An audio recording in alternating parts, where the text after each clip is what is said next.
बिस्मिल्लाहिर्रहमानिर्रहीम।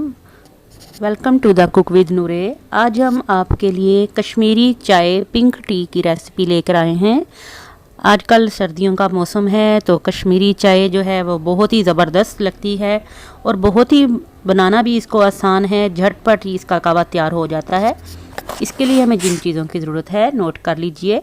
2 गिलास हमने पानी लिया है और इसमें हमने कश्मीरी चाय की पत्ती के 4 बड़े चम्मच शामिल किए हैं। 4 टेबलस्पून बेकिंग सोडा मैं इसमें आधा टीस्पून शामिल करूंगी।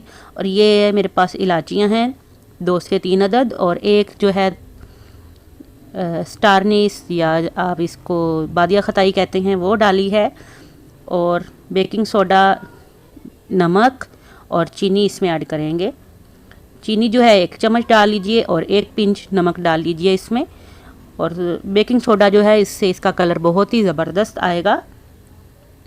इन तमाम चीज़ों को आपने इसके अंदर शामिल करना है। अभी आपने चूल्हा नहीं जलाना, पहले ये तमाम चीज़ें इसमें शामिल करके अच्छी तरह से मिक्स कर दें ताकि बेकिंग सोडा, नमक, चीनी सब का कम्बिनेशन अच्छी तरह डिज़ोल्व हो जाए। और इसमें सौंफ डाल लीजिएगा 1 चम्मच। मैंने 1 टेबलस्पून इसमें सौंफ ऐड की है। अब इसको चूल्हा जला के पका रही हूँ मैं। हल्की आंच पे आपने इसको इतना पकाना है कि ये कहवा जो है ये पक पक के आधा रह जाए। तो चलिए अब मैं इसको पकने के लिए रख रही हूँ। देखें हल्की आंच पे ये पकता रहेगा। तकरीबन आधा घंटा हो गया है ये पक रहा है। अब इसको हल्की आंच पे मैं मज़ीद पकाऊंगी इतना कि इसका कलर जो है वह निकलना शुरू हो जाए। अभी मैंने इसमें कोई चम्मच वगैरह नहीं हिलाया और इसका कलर देखें कितना खूबसूरत अभी से ही आना शुरू हो गया है। बहुत ही आसान है ये सब्ज़ चाय बनाना। मैं इसमें कोई बर्फ़ नहीं डालूँगी, ना ही इसमें कोई स्पेशल इंग्रेडिएंट डालेंगे जिससे कि कलर निकालें।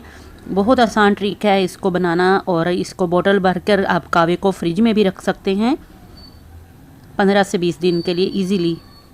तो अब ये देखें कलर इसका ये तकरीबन 1 घंटा पक के तो मैंने इसके अंदर फिर 1 गिलास ठंडा यख पानी डाला है, बर्फ़ नहीं डाली। ठंडा पानी डाल के तो फ़ौरन इसके बाद आपने इसको फेंटना शुरू कर देना है। 2 गिलास हमारा पानी था तो वो 1 गिलास रह गया। तो अब 1 गिलास बड़ा हमने फिर इसमें मज़ीद शामिल किया है और थोड़ा सा इसको पकाया है। और अब इसको हम फेंटना शुरू कर रहे हैं। इसको आपने फेंटना है तकरीबन 10 से 15 मिनट तक। अगर तो आपके पास एग बीटर है आप उससे भी इसको फेंट सकते हैं, या फिर आप इस तरह से देसी तरीके से इसको फेंटिए। इतना फेंटिए कि ये इसका कलर जो है वो निकल आए, अच्छी तरह से अरोमा निकल आए इसका। इसमें जितने भी मसाले डाले हैं हमने, आप इसमें दारचीनी भी डाल सकते हैं। दारचीनी का टुकड़ा जो है वो भी इससे इसका फ्लेवर बहुत ही ज़बरदस्त हो जाता है।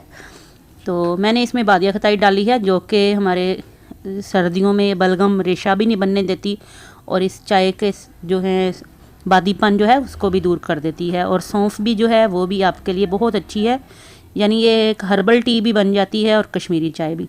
अब ये आपने जब इसमें दूध शामिल करना है तो आपने ये रेशियो रख लेना है, हिसाब रख लेना है कि 1 पौना कप आपका दूध है तो तकरीबन 1/4 कावा इसमें डाल लीजिए।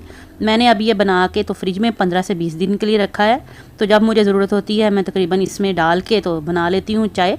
ये देखें कितनी ज़बरदस्त हमारी माशाल्लाह से ये चाय तैयार हो गई है। मैंने इसके साथ फ्रेश लेमन पाउंड केक बनाया हुआ है, ये भी मैं इसमें एंजॉय कर रही हूँ। तो आप भी इसको ज़रूर कश्मीरी चाय को बना लीजिए और मुझे फीडबैक में बताइएगा कि आपकी ये रेसिपी कैसी बनी।